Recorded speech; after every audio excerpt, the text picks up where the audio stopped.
Сәлем достар, ертегілер еліне қош келдіңіздер. Бүгін мен сіздерге түлкі мен тырна ертегісін тыңдаймыз. Бір баяғыда түлкі мен тырна дос болыпты. Түлкі айтады: "Тырна, менің үйіме қонаққа кел" дейді. Тырна дәмді тамақ жегендерді жақсы көреді. Қуана барам дейді. Бір кезде тырна түлкінің үйіне қонаққа келеді. "Сәлем түлкі." Сәлем тырна дейді түлкі. Сол кезде тырнаның алдынан түлкі ботқа қояды. Оны түлкі жалап жеп қойып, тырна жей алмай қалады. Әрі тоқылдатады, бері тоқылдатады, жей алмайды.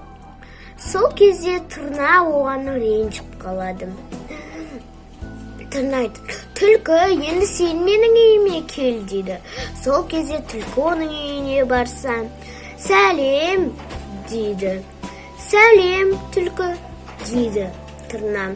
Сол кезде тырна түлкінің алдына ұзын құмыра және жіңішке. Оны